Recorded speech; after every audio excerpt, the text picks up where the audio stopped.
Good morning, everybody, and welcome to the Thursday Morning MV Pro Call. Today is Thursday, March 21st, and I'd like to welcome those of you that are here live, as well as those of you listening to this via recording, which, of course, you can do by subscribing to Moti-Vitality on whatever podcast application you happen to use, or by visiting Moti-Vitality.com, where you can listen to years and years and years worth of archives.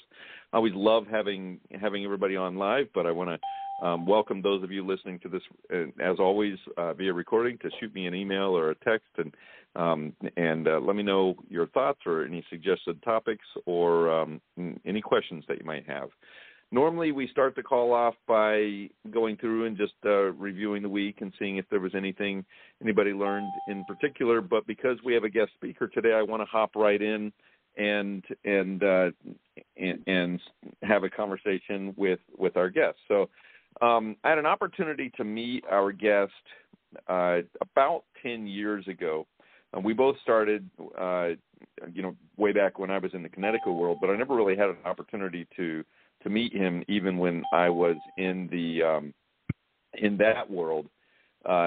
It was only after when I stumbled across him. I used to help people get WQA certified, and so I had reached out. They had reached out to me to take some of the WQA certification courses, and we were both in Michigan, and so only about an hour and a half away, and so I drove over and sat with Steve and his wife at their dealership in Kalamazoo, Michigan, for a little while. And it was in that conversation, I can't even believe this was nearly 10 years ago, but it was in that conversation that we started talking about CRMs. Contact relationship management programs, and a lot of people are familiar with those. There are some out there with Service. You have Service Titan and Jobber and Act and Salesforce and Zoho. I mean, there's just a ton of them out there. And we were talking about these because I had used a particular CRM.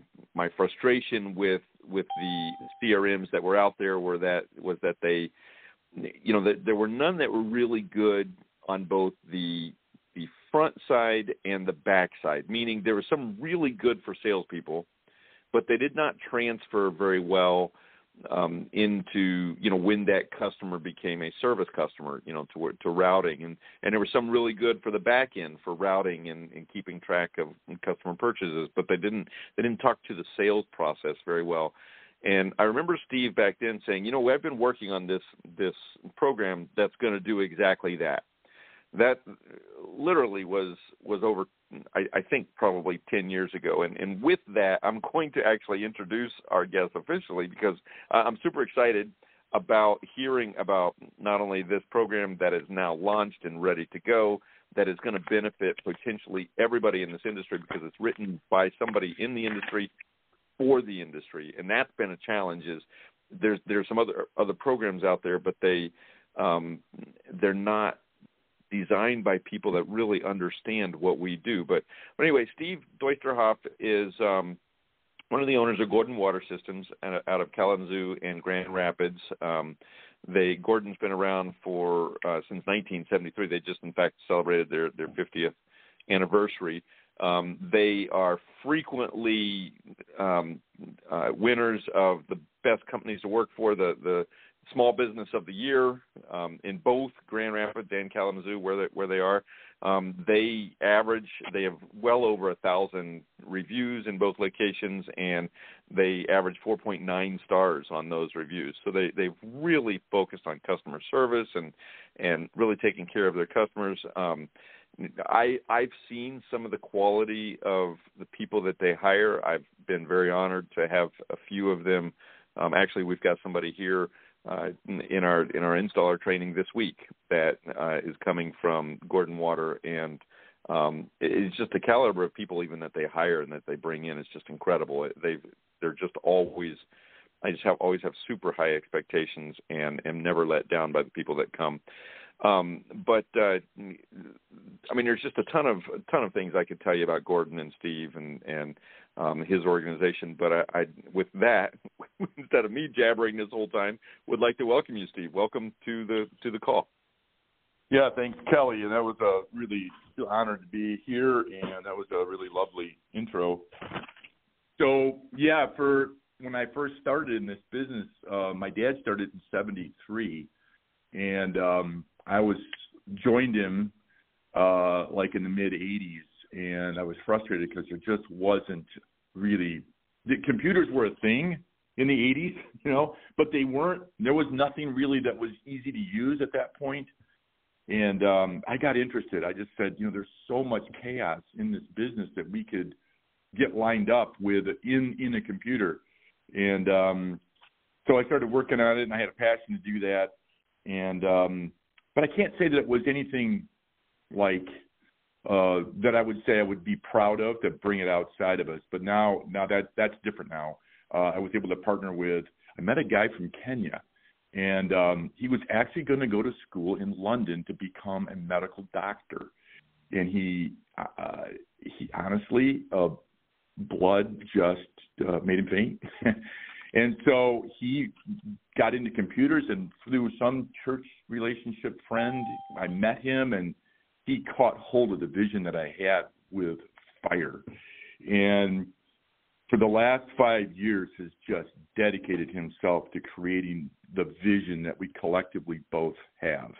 And that's to be able to run a complex business, a service business, from any device, anywhere in the world, and do it affordably.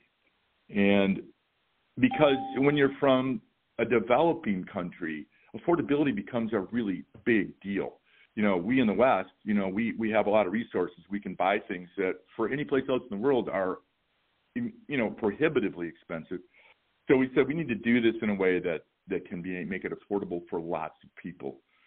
So, but our business that we focused on is business that I know, from my near birth, is water treatment. And then we got into bottled water, so routing had to become part of it. And we realized that so much of what we do is out in the field.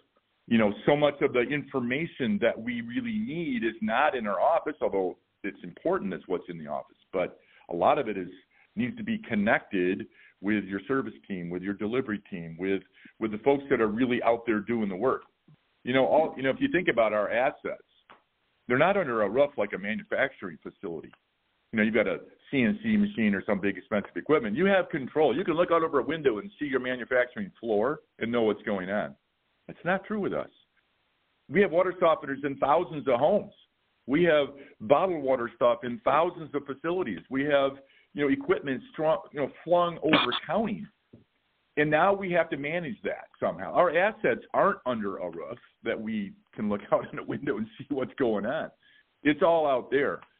So the software that we used was really designed to manage what happens in the field. So that's what we did. And I had a good friend of my son actually went to school at one of the local schools here in Grand Rapids. It's a art and design school. He wanted to be an industrial designer. But he had a summer project where UN delegates were coming into the Grand Rapids area. And it was their job. They were tasked as a summer school students at this Kendall School of Design, create something they call a customer journey or a journey map. And I have a journey map in front of me, and I was so intrigued by that because these UN delegates, what the City of Grand Rapids wanted to do was to create an experience for these UN delegates that would be the best experience possible. And so they planned when they arrived, how they would be greeted, what they would see, when they would have lunch, how much personal time they built into it so they wouldn't exhaust them, when they would have dinner, what they would do in the evening, and again, give them downtime and breaks between experiences so that they programmed their entire stay in Grand Rapids. And I thought they created an experience, and I thought that is like that like sent an electric shock into my system almost, because I thought we have customers that are having a journey with our business. They experience us when they first make a phone call. They might, hey, I need to do something about my water, or I heard about you folks. That phone call right there, first step into a journey with you. And the person who answers the phone handles that phone conversation, and they're going to have a very polite, yes, we can come out and we can test your water, and or whatever, however that conversation goes. It's the start of many events. Okay, when's a good time to come out? Will you be there together so that we can show you your water, test your water, give you a recommendation? Even scheduling that as part of the journey, and then making sure that you're there on time, and then that you greet, and then all the things that happen in a presentation happen the way you want it to. And again, they're experiencing at that point, maybe you or your sales representative. You might give a proposal. They might not decide that in that moment. Lots of people don't these days decide in the moment you're in the home, although often they do, but often they call back a week later. Yeah, we talked about it. We talked to some other folks. You guys are the people we want to go with. That's common. And then again, that phone call right there is another step in their journey. Now they need to schedule an installation.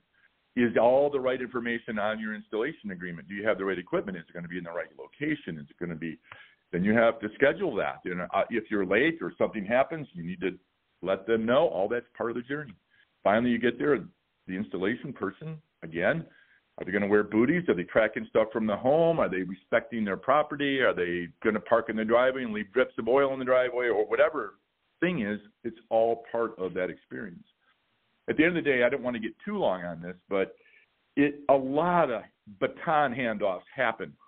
A lot of chaos can happen in between the moment they make a phone call to your business and inquire about clean water to the time that they get their an invoice or become your customer where they paid their bill. And so I looked at that and I said, this is an opportunity. We actually measured 60 different events that could happen in that experience. And I said, there was 60 possibilities to screw it up. And I said to myself, we need to manage this. We need to create an experience for that customer. So when they're done, 5 stars comes out. We had an amazing experience. We recommend this company. This is the company that you need to go with. They were tripping over themselves to say what a great experience they had with our company. How do you do that? You've got to get control of that whole process, and you need to know what's going on in real time in most of that journey. And you have multiple journeys typically happening at the same moment. You don't have one customer getting installed. You might have 2. You might have 3. You might have several people getting a salt delivery. And all of those things are happening simultaneously. You need to peer into that stuff and know what's happening.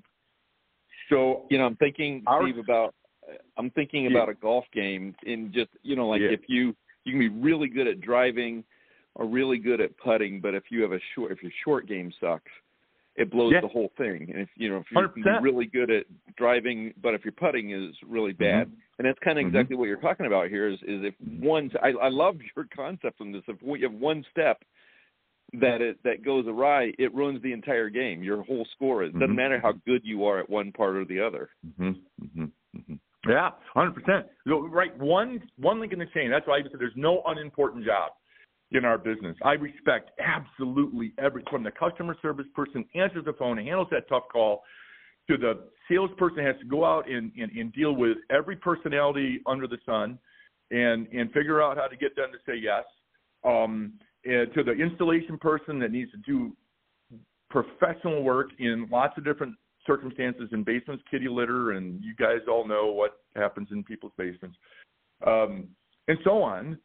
And now, and leave, and then even your finance department, when you get the invoice, is that buttoned up tight and right so that anything that goes wrong, it's what you just said is so important because you can get 90% of it right, but if you screw up that one thing, their whole impression is you don't know what you're doing. The whole impression of the customer is, yeah, that was not great. And it's not because you didn't do most of it well. You did. But if you miss one part, oh, yeah, they were late. Yeah, they didn't even call me. I stayed home all day. I've had this, by the way. I maybe you guys have. But we've missed a call. We didn't get there. The person was staying home. something goofed up. We didn't get there till 3 hours later, and we forgot to call them and tell them, hey, we're running late. Truck broke down. Whatever, guy was sick. Doesn't matter. And nobody cares what happened to you, by the way. They don't care the reason. It's just they stayed home and you didn't show up when you were supposed to. Now, I've had that pain of taking that call. And so you say, okay, how do we get control of this? Because that's what they're going to remember. That's what they're going to reflect on when they're writing their review. Oh yeah, they're going to give it to you because you didn't do that one thing. So your point. Steve, you when we were talking about this, and you've shown me over the last 3 or 4 years little samples of this journey paper, right? This guide, because this program that you built the journey map is basically built around this. And I've seen this. I've always been very excited about you launching this thing because it spells it out exactly the way you're describing it here. Yesterday, when you and I were talking in preparation for this call, I said I can't wait to talk to people about this new CRM that you have launched and to show this, because I think it'd be so valuable to our industry. And what did you tell me about that? When I called it a CRM, what did you say? I said CRM is a depreciated term. I really hate it because it seems it's so limiting. It's not just a CRM. It's like, okay, we do the CRM part. I mean, we do the sales part where you get a client and when they call them back and email them and text them and all that kind of stuff. And we can schedule that. And hey, we need to get back with them. That's these guys at a home show. I need to, they want an appointment 3 months from now or 3 weeks from now or whatever. I need to. You need to get that in the system, email them, text them, whatever, all that kind of stuff. You need to manage that stuff, okay? That's the front end. But our sales presentation flows into a proposal, which flows into an installation agreement, which now your technician has that installation agreement in his iPad or whatever pad you want, his phone. If he forgot his iPad, he can get it on his phone or her phone, whatever. He's got checklists to make sure I'm checking a checklist every single thing I'm supposed to do in this install. He's got site pics. He's got the documents. If you need a disclaimer because you're reefing on, old pipes that you might cause a leak, or old galvanized pipes, and we've all had this where we touched something on 20 feet away, it created a leak in the basement. It's all your fault. Sometimes you need a disclaimer. You need to say, what, we can do this job, but that's all right there. It's all right there. Just pull it up and have them sign it. All the resources are right there. If you need a manual to remember how to set a timer on some piece of equipment, it's right there. It's pulled up out of your resources tab, and you can find it. Product list, all the things that you use to install it, it's all part of the product list. It's all right there. Just it all becomes part of what happened on that installation. So then that what flows is the name into of your. Go ahead. I'm sorry. I know there's so much information here, and I want to make sure that we get to it. But I want to make sure that we fast. Get. No. You're there's awesome. What you're describing here is awesome, and I hope that people are finding this interesting.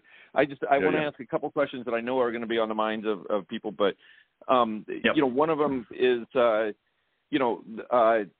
well, first off, what's the name? What did you call it?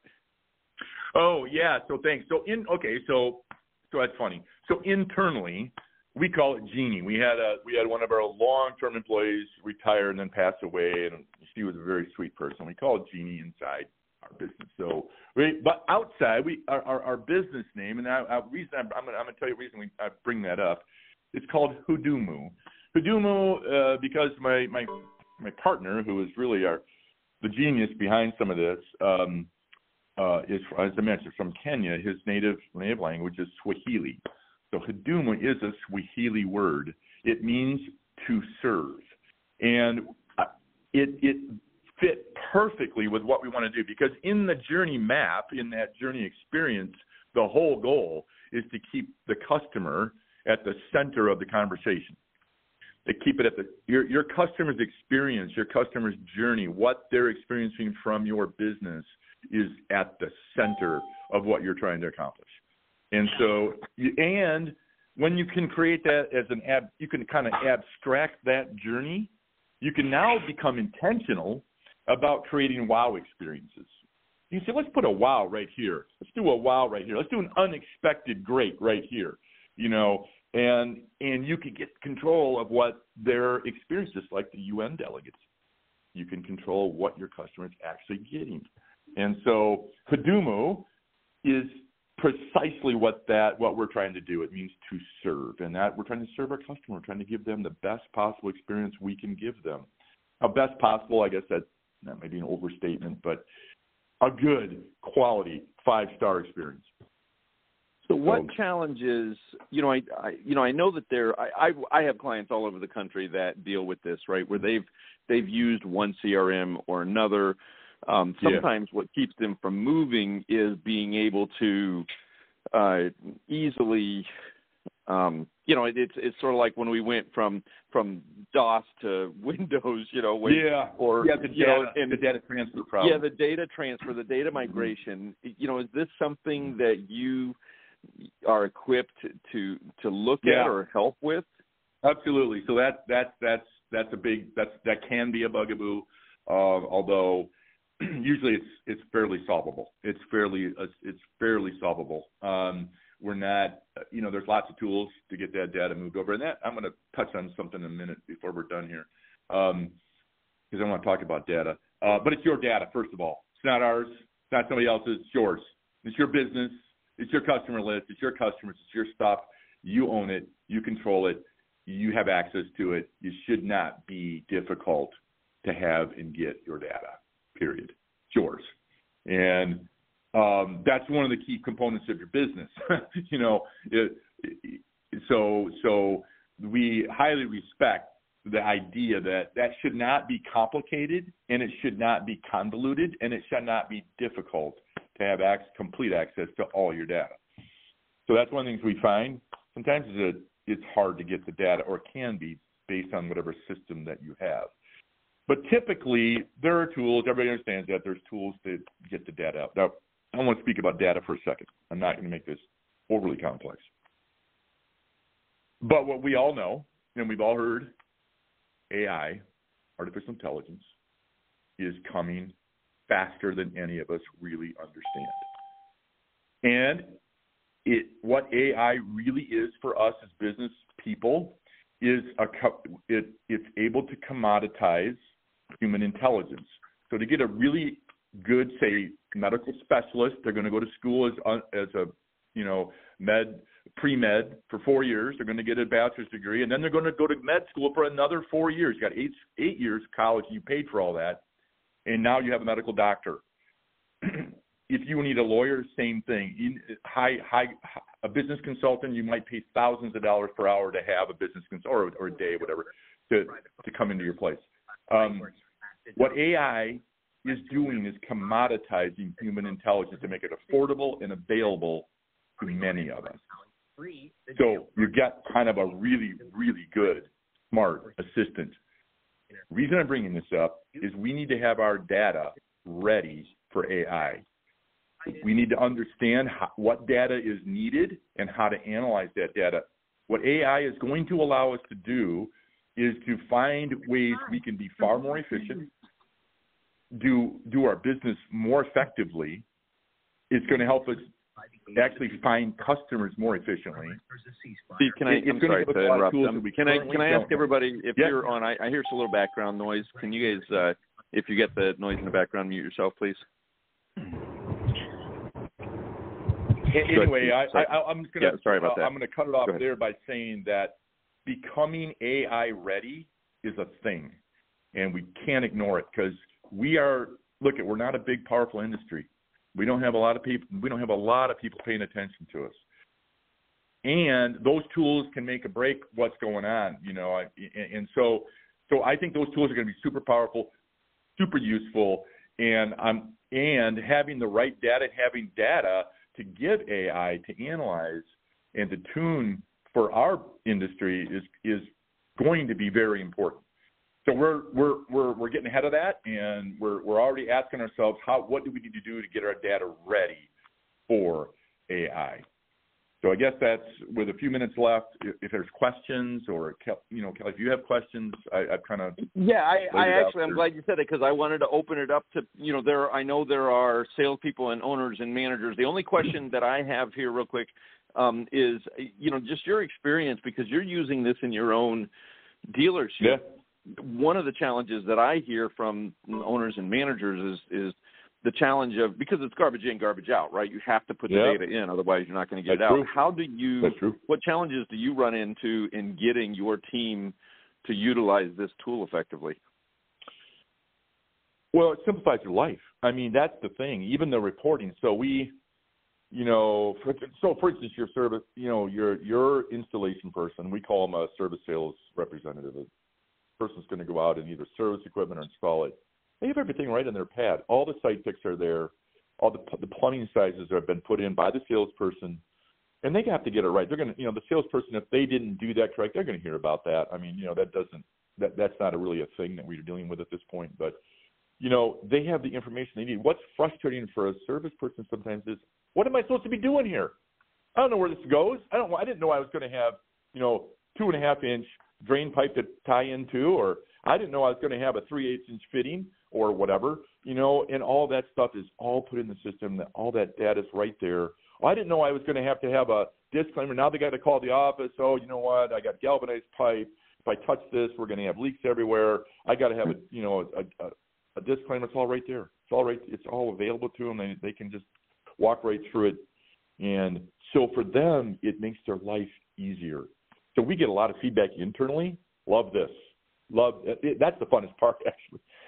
Having people tell me how much in fact, I had somebody just like last week, I want to show you this. Look at what this does. And they were showing me how it took the scheduling calendar and just automatically made the work orders from what was on the schedule. Very cool. I don't have to do this individually anymore. It just automatically does the whole thing for me. And she was delighted. And I'm going, yeah, that's a win. So I want to open it up to any questions. Yeah. And we've only got about three minutes left here, but and we'll make sure we give your contact information here, and I'll put it in the description as well, but we'll give that here at the very end. But anybody have any questions for Steve about this? Kelly, quick question, if I may, Paul. Are there ongoing costs if you purchase this? Is there a support that comes with it, or how do you structure it? Yeah, there is, and absolutely. I mean, sport's a big deal, right? You don't want to have a dead line come sports. So that's part of the deal. And it's a certain amount. I mean, you're going to get so many hours of support, and then if you need more than that, but typically you don't need it. I mean, it's intuitive. It's made to be intuitive so that you get. It's not hard to figure out. At the same time, we also understand that, hey, you know what? Not everybody is going to get it the first time. And you might need 3 times before okay, that's where I go for that. Oh, yeah, that's the right button to push or whatever. That's the right screen that I want to be in. All that's simple to do or support or just say, I don't know why this isn't working the way it's supposed to. Well, happy to take a look at that and see what's going on. Almost always it's because, and we find this in our own business, somebody did something that wasn't the right thing to do, and it's almost always easily correctable. We just had a person, their work orders disappeared. This was 2 days ago. Well, they had assigned them to somebody else. They didn't know they had done that, but they'd assigned them to somebody else, and another one of their, this happened to be our bottled water route. They just, I don't know where they're at. They're not on my screen. And we looked at it for 3 minutes. Oh, yeah, okay, what happened? That's the kind of thing that happens. Yeah, and you have support for that. That's part of it. Any other questions? So, Steve, before we run out of time here, because I am on a hard stop today, I have to go train your guy. Okay, great. Which thank you. I will tell you, we have been honored to have, like I said at the beginning, you're just the caliber of people that you bring in. I'd love to talk to you someday to see how you find them, because everybody that you've sent to us has just been incredible. Well, we have our values. They raised the bar. But by the way, we do a free demo. If somebody wanted to see this demoed, you can see it. It takes about 30 minutes. We can give you a teaser, and hey, look, we can do this, and we can do this, we can do this, we can do this. Yep. We can just kind of show anybody who's interested. Yeah. So anybody has questions or wants to see that demo or wants pricing or any of that stuff, how do you give me your contact information real quick? And again, we'll put this down in the description when I get this uploaded as well. But how can people get in touch with you? So it would be Steve D, so STEVED, at Hudumu, so I'm going to spell that HUDUMU.biz. Steve D at Hudumu.biz. Okay. Steve, I want to thank you very much for coming on. I told you that 30 minutes goes by fast, doesn't it? Yeah, I went fast. So thanks, everybody else, for joining us. Remember, next week we are having Amanda Moore, the immediate past president of WQA, on as our guest. And so please join us for that as well. I always love those conversations to find out, their experience with the organization. So please join us next week. Beyond that, we will talk to you guys next week, if not before. Be safe, everybody. Thank you again very much, Steve. Bye-bye. Thanks. All right. Bye. Thank you. Take care. Bye. Oh, I got on there with that.